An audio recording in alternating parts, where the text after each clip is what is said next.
So Argentina book their place in the semifinals. స్విట్జర్లాండ్ని 3-1 ఓడించి they are through.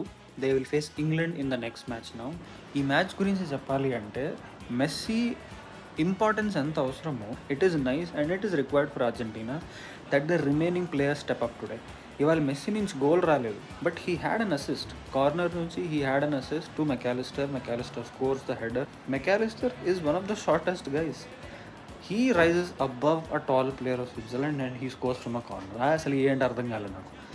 దాని తర్వాత స్విట్జర్లాండ్ దేవర్ థ్రెటనింగ్, అంటే వాళ్ళు దే హ్యాడ్ గుడ్ పొజిషన్, వాళ్ళు అటాక్ చేస్తూనే ఉన్నారు. They did not have clear cut chances. Second హాఫ్లో they started to gain more momentum. Argentina back లైన్ని టెస్ట్ చేస్తూనే ఉన్నారు, ఎమీ మార్టినెస్ని టెస్ట్ చేస్తూనే ఉన్నారు. ఈవెన్చువలీ ఐ ఫెల్ట్ గోల్ వస్తుంది and it came thanks to డాన్ డాయ్. అక్కడి నుంచి ఏం జరిగిందంటే ఇట్ ఈస్ అ కామెడీ. ఇక్కడ ఎంబోలో చూడండి, పెరేడస్ ఛాలెంజ్ చేసే ముందే హీఈస్ ఇన్ డైవింగ్ పొజిషన్. దానివల్ల ఏమైంది, ఇది జరిగింది. సగం డైవ్లో ఉన్నాడు, అప్పుడు తగిలింది పెరడైస్ కార్లు. What a simulation man. Peak detailing అంటారు చూడండి, this is what Embolo did here. This was the right decision by the referee. ఇక్కడ ఈ డెసిషన్కి రావడానికి మిస్టేకెన్ ఐడెంటిటీ అని కొత్త రూల్ యూస్ చేశారు.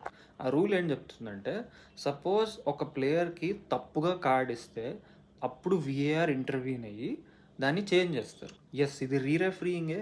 Honestly this is not what VAR should be used for, but controversial ఏది ఏం చేయలేము. కొత్త రూల్ బట్టి పెరడేస్కి తప్పుగా ఎల్లో కార్డ్ ఇచ్చారు, సో విఏఆర్ ఇంటర్వ్యూన్ అయ్యి దాన్ని క్యాన్సిల్ చేయించింది.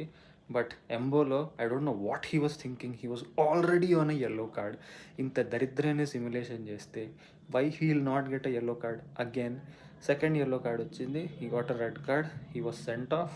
స్విట్జర్లాండ్ డౌన్ టు 10 men, 3-1 ఓడిపోయారు ఈ మ్యాచ్. స్కోర్ లైన్ చూడండి, 1-1 ఉంది అప్పటికి.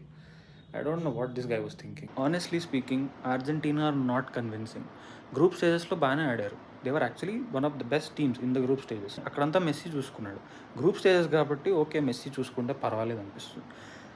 నాకౌట్స్లో కూడా మెస్సీయే చూసుకుంటున్నాడు కదా. కేప్ వర్డేతో కూడా మెస్సీ చూసుకున్నాడు చాలా వరకు. Even the previous match against Egypt Messi చూసుకున్నాడు. ఇక్కడ ఫైనల్లీ వేరే టీమ్ ప్లేయర్స్ నుంచి గోల్ కాంట్రిబ్యూషన్స్ వచ్చాయి. But what if these contributions do not come in the semifinals? It's difficult. I don't think Argentina have a very good chance of winning this World Cup because Spain and France are much more convinced. వాళ్ళకి వేరే విధానాలు ఉన్నాయి గెలవడానికి. ఇంగ్లాండ్కి అర్జెంటీనాకి same problem. ఇంగ్లాండ్కి ఏమో Kane బెలింగమ్ అని ఇద్దరు players ఉన్నారు. అర్జెంటీనాకి messy మీదే ఎక్కువ రిలయన్స్ వచ్చింది. ఈ మ్యాచ్లో వచ్చినందుకు వేరే టీం ప్లేయర్స్ నుంచి నేను అంత ఈజీగా కన్క్లూజన్కి రాను. So let's see what happens.